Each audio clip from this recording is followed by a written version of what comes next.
नमस्कार, मंडल news bulletin में आपका स्वागत है। आइए पेश करते हैं आज के कुछ प्रमुख व मुख्य समाचार। अब तक यदि आपने मंडल न्यूज के इस चैनल को लाइक व सब्सक्राइब नहीं किया है तो जल्द से जल्द इस चैनल को लाइक व सब्सक्राइब जरूर कर दें।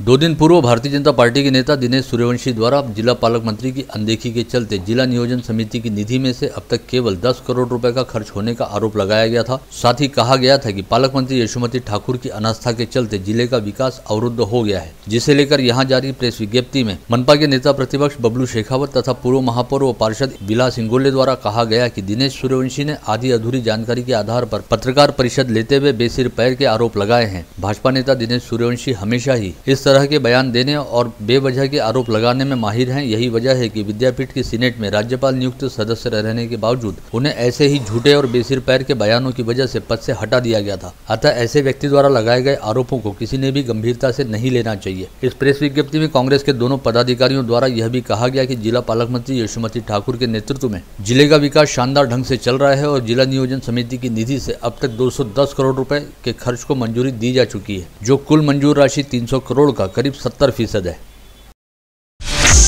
मध्य रेलवे द्वारा बिजली लाइन बदलने तथा अन्य सुधार कामों के लिए 2 दिनों तक अमरावती मुंबई एक्सप्रेस को बंद रखने का फैसला किया गया है। इस बारे में गत रोज 17 दिसंबर को मध्य रेलवे के महाप्रबंधक कार्यालय द्वारा एक पत्र में जानकारी दी गई, जिसके मुताबिक ठाणे व दीवा में 5वीं व 6वीं लाइन डालने के लिए यह फैसला लिया गया। इसके चलते आज शनिवार 18 दिसंबर को अमरावती व मुंबई अमरावती एक्सप्रेस नहीं दौड़ी। साथ ही कल रविवार 19 दिसंबर को भी इन दोनों ट्रेनों की एक फेरियां रोकने का आदेश दिया गया है। इसके अलावा इस सुधार काम के लिए अन्य 18 गाड़ियों की फेरियां भी रद्द की गई हैं। विद्यापीठ कर्मचारियों की विभिन्न प्रलंबित मांगों की सरकार द्वारा अनदेखी किए जाने के चलते महाराष्ट्र विद्यापीठीय कर्मचारी संघ तथा महाराष्ट्र राज्य महाविद्यालयीन व विद्यापीठीय सेवक संयुक्त कृति समिति द्वारा आज से राज्य स्तर पर काम बंद आंदोलन शुरू किया गया है। ऐसे में राज्य के सभी विद्यापीठों में कामकाज पूरी तरह से ठप हो गया है। स्थानीय संत गाड़गे बाबा अमरावती विद्यापीठ के सभी कर्मचारियों ने आज विद्यापीठ के प्रवेश द्वार पर इकट्ठा होकर धरना प्रदर्शन किया और कोई भी कर्मचारी विद्यापीठ में काम करने हेतु नहीं पहुंचा। यही स्थिति राज्य के अन्य सभी अकृषक विद्यापीठों में रही, जिसके चलते अमरावती विद्यापीठ सहित राज्य के सभी विद्यापीठों में आज कामकाज पूरी तरह से बंद रहा। 7 डिसेंबर पासून आंदोलनाचा दुसरा टप्पा चालू झालेला आहे। पूर्ण राज्यामध्ये महाविद्यालय आणि विद्यापीठाच्या कर्मचाऱ्यांचा हा संप चालवलेला आहे। यामध्ये आमच्या अनेक प्रलंबित मागण्या आहेत, ज्या शासनाच्या स्तरावर प्रलंबित आहेत। माननीय मंत्री महोदयांनी आम्हाला आश्वासन दिलं की ह्या मागण्या आम्ही पूर्ण करू, परंतु कोणत्याही प्रकारचं लिखित आश्वासन अद्याप आम्हाला मिळालेलं नाही किंवा त्या प्रकारे ठोस काही आमच्या हातामध्ये आलेलं नाही। त्यामुळे काल आमच्या राज्य कृती समितीनं निर्णय घेतला की हे बेमुदत आंदोलन 18 तारखेपासून सुरू करायचं। त्यानुसार आज संत गाडगेबाबा अमरावती विद्यापीठामध्ये हे बेमुदत आंदोलन आज चालू झालेलं आहे आणि त्याचबरोबर संपूर्ण महाराष्ट्रामध्ये जेवढे अकृषी विद्यापीठ आहे आणि महाविद्यालय आहे त्या संपूर्ण ठिकाणी हे आंदोलन आज चालू झालेलं आहे। आमची तुमच्या माध्यमातून हे शासनाला विनंती आहे की लवकरात लवकर या मागण्याची पूर्तता करून हे आंदोलन लवकरात लवकर कसं संपुष्टात येईल याकरता त्यांनी सकारात्मक प्रयत्न करावे आणि हे आंदोलन त्यांनी शासनाने आमच्यावर लादलेलं आहे अशी आमची भावना आहे आणि या माध्यमातून जर उद्या विद्यार्थ्याचं नुकसान झालं याला शासन जबाबदार राहील। याकरता लवकरात लवकर त्यांनी दखल घ्यावी अशी विनंती करतो। धन्यवाद। राज्य परिवहन निगम को सरकारी सेवा में शामिल किए जाने की मांग को लेकर एसटी कर्मचारियों द्वारा की जा रही राज्यव्यापी हड़ताल को आज 40 दिन पूरे हो गए। ऐसे में अमरावती मध्यवर्ती बस स्थानक के सामने एसटी कर्मचारियों द्वारा पथनाट्य पेश करते हुए कहा गया कि राज्य सरकार द्वारा एसटी कर्मचारियों की मांगों को गंभीरता से नहीं लिया जा रहा, बल्कि हड़ताल को खत्म करने हेतु रापनी कर्मचारियों पर दबाव बनाया जा रहा है। साथ ही उनके खिलाफ निलंबन व निष्कासन की कार्रवाई की जा रही है।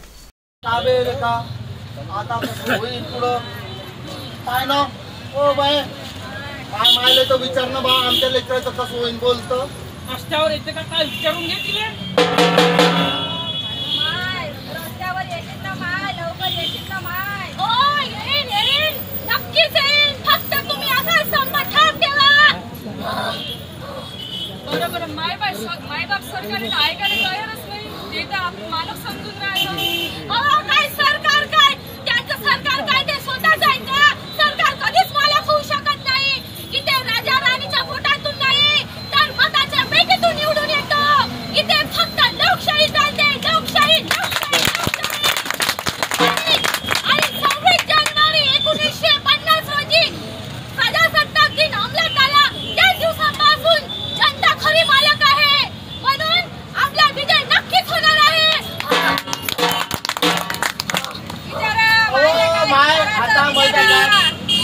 आता परत उत्तर अबे तुला वाटत नाही का बे लेका काय सर्व उत्तर देऊन राहिली मला असं वाटून राहिलं की आता विलिनीकरणाचं काहीतरी विचारून घ्या माय आलीच आहे आपल्या दरबारात आता बोलूनच घ्या आता मला सांगू माय सरकार आमच्यावर बडतर्फी निलंबना आणि इतर कारवाई करून राहिली आहे ह्या सर्व कारवाई माय करून राहिली आता तू सांग तो काय म्हणतो रे त्याला चष्मा माय मला आठवतो। इस समय निष्काम कर्मयोगी संत गाड़गे बाबा का 65वां पुण्यतिथि महोत्सव गाड़गे नगर परिसर स्थित गाड़गे बाबा के समाधि मंदिर में आयोजित किया गया है, जिसमें रोजाना सामुदायिक प्रार्थना व हरिनाम भजन करने के साथ ही गरीबों व दिव्यांगों को अन्नदान व वस्त्रदान किया जा रहा है। इस महोत्सव के दौरान राज्य मंत्री बच्चू कडू ने समाधि मंदिर को सदिच्छा भेंट देते हुए गाड़गे बाबा की प्रतिमा पर माल्यार्पण किया। इस समय संस्था के प्रमुख विश्वस्त बापू साहब देशमुख ने राज्य मंत्री बच्चू कडू का शॉल श्रीफल लेकर सत्कार किया। इस समय अखिल भारतीय महापौर परिषद तथा केंद्रीय नगर विकास मंत्रालय द्वारा उत्तर प्रदेश के वाराणसी में न्यू अर्बन इंडिया परिषद का आयोजन किया गया है, जिसमें अमरावती के महापौर चेतन गावंडे भी हिस्सा ले रहे हैं। इस परिषद में समूचे देश की महानगर पालिकाओं के महापौर शामिल हैं, जिन्हें प्रधानमंत्री नरेंद्र मोदी द्वारा संबोधित किया जाना है। हाल ही में विदर्भ विभागीय कुश्ती संघ की कार्यकारिणी का चयन किया गया। वर्धा संसदीय क्षेत्र के सांसद रामदास तड़स की अध्यक्षता वाली इस कार्यकारिणी में अमरावती के पूर्व महापौर व पार्षद विलास इंगोले तथा पूर्व विदर्भ केसरी संजय तिरथकर को उपाध्यक्ष एवं पूर्व विदर्भ केसरी रणबीर सिंह राहल को संगठक पद पर नियुक्त किया गया है, जिससे स्थानीय कुश्ती प्रेमियों में जबरदस्त हर्षोल्लास की लहर देखी जा रही है।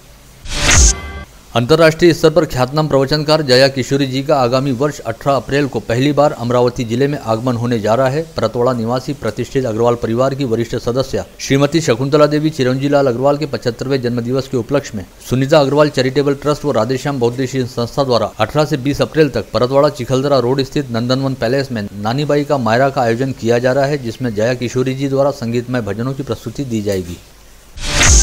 संत गाड़गे बाबा अमरावती विद्यापीठ के यजमानत्व में पश्चिम विभागीय अंतर विश्वविद्यालयीन पुरुष गुट कबड्डी स्पर्धा का आयोजन आगामी 22 से 26 दिसंबर तक विश्वविद्यालय परिसर के क्रीडा संकुल में किया गया है। इस स्पर्धा का उद्घाटन 22 दिसंबर की सुबह 8:30 बजे ग्रामीण पुलिस अधीक्षक अविनाश बारगल के हाथों होगा। कार्यक्रम की अध्यक्षता विद्यापीठ के प्रभारी कुलगुरु विलास भाले करेंगे। शिवधारा मिशन फाउंडेशन की ओर से कल रविवार 19 दिसंबर को सुबह 10 से अपराह्न 12:30 बजे तक दस्तूरनगर परिसर की द्वारकानाथ कॉलोनी स्थित शिवधारा नेत्रालय में निःशुल्क नेत्र रोग जांच शिविर का आयोजन किया गया है। इस शिविर में आंखों से संबंधित सभी बीमारियों की जांच करने के साथ ही अत्यल्प शुल्क में मोतिया बिंदु का ऑपरेशन फेको मशीन द्वारा बिना टाके के किया जाएगा।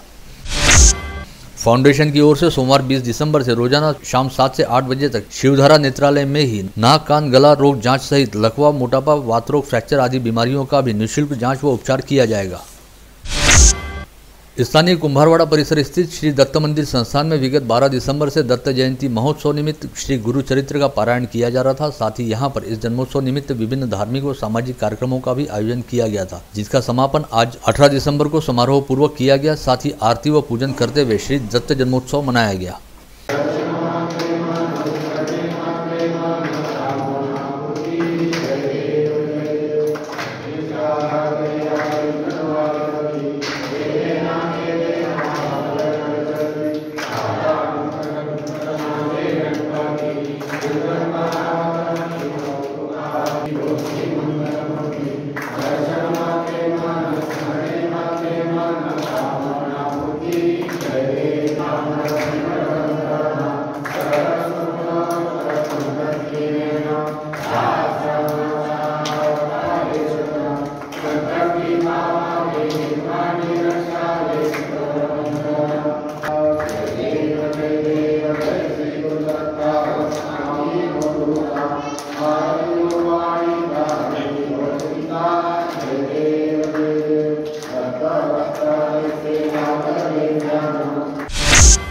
इस समय अमरावती जिले की सीमा तक कोविड वायरस के ओमिक्रॉन नामक नए वेरिएंट की पहुंच हो चुकी है। ऐसे में जिला प्रशासन पूरी तरह से हाई अलर्ट पर है और स्वास्थ्य महकमे द्वारा तमाम आवश्यक तैयारियां की जा रही हैं। इसके तहत सुपर स्पेशलिटी अस्पताल के चौथे माले पर कुल 90 बेड की व्यवस्था की गई है, जहां पर ओमिक्रॉन संक्रमित पाए जाने वाले 75 मरीजों को भर्ती करने हेतु स्वतंत्र व्यवस्था उपलब्ध कराई गई है। साथ ही संक्रमित मरीजों के इलाज हेतु दवाइयों का भी पर्याप्त स्टॉक उपलब्ध कराया गया है। विगत 24 घंटे के दौरान जिले में कोई भी व्यक्ति कोविड संक्रमित नहीं पाया गया। इस समय जिले में कुल 11 एक्टिव पॉजिटिव मरीज हैं, जिनमें मनपा क्षेत्र के 10 और ग्रामीण क्षेत्र के 1 मरीज का समावेश है। इसमें से 5 मरीज कोविड अस्पताल में भर्ती हैं। वहीं मनपा क्षेत्र में 6 मरीजों को होम आइसोलेशन में रखा गया है। विगत 24 घंटे के दौरान जिले में 899 संदिग्धों के थ्रोट स्वैब सैंपलों की जांच की गई, जिसमें से किसी की टेस्ट रिपोर्ट पॉजिटिव नहीं आई है। वहीं इस समय कोविड संक्रमित मरीजों के कोविड मुक्त होने का प्रमाण 98.33% है। महादेवखोरी परिसर में सड़क के कंक्रीटीकरण किए जाने की मांग को लेकर अंतर्राष्ट्रीय मानवाधिकार न्यायिक सुरक्षा परिषद की ओर से विधायक रवि राणा को निवेदन सौंपा गया। इस निवेदन में कहा गया कि वर्ष 2019-2020 के दौरान इस रास्ते का भूमि पूजन सांसद नवनीत राणा व विधायक रवि राणा के हाथों ही किया गया था, लेकिन अब तक इस सड़क का निर्माण कार्य पूरा नहीं किया गया है। कोली महादेव जनजाति को प्रमाण पत्र प्राप्त करने के लिए काफी दिक्कतों का सामना करना पड़ रहा है। इस समस्या का निराकरण करने के लिए तत्काल बैठक लेने के संदर्भ में विभागीय उपायुक्त संजय पवार ने जिलाधीश व निवासी उपजिलाधीश को एक पत्र भेजा है। इस पत्र की प्रतिलिपि व मांगों का निवेदन सांसद नवनीत राणा के निजी सचिव उमेश ढोने ने निवासी उपजिलाधीश आशीष भुजबल को दिया। ऐसे में अब जल्द ही जिलाधीश के कक्ष में इस विषय को लेकर बैठक आयोजित की जाएगी। दरियापुर तहसील में श्रद्धालुओं का श्रद्धा स्थान रहने वाले श्री क्षेत्र पिंपलोद में परशुराम महाराज का यात्रा महोत्सव कोविड के नए संकट को देखते हुए एक बार फिर रद्द कर दिया गया है। यह जानकारी मंदिर प्रबंधक मधुकर देशमुख द्वारा दी गई है। मुंबई के अंधेरी परिसर में रहने वाले नागराज गौड़ा 3 दिसंबर 2017 से समूचे देश की साइकिल यात्रा पर निकले हैं। इस साइकिल यात्रा के जरिए नागराज गौड़ा द्वारा राष्ट्रीयता, देशभक्ति, सर्वधर्म समभाव, पानी बचाओ व हरियाली बढ़ाओ सहित कई महत्वपूर्ण सामाजिक संदेश दिए जा रहे हैं। नागराज गौड़ा आज 18 दिसंबर को वर्धा जिले से होते हुए अमरावती शहर पहुंचे और उन्होंने मंडल न्यूज के साथ मुलाकात भी की, जिसके तहत उन्होंने अपनी इस राष्ट्रव्यापी साइकिल यात्रा के बारे में जानकारी दी।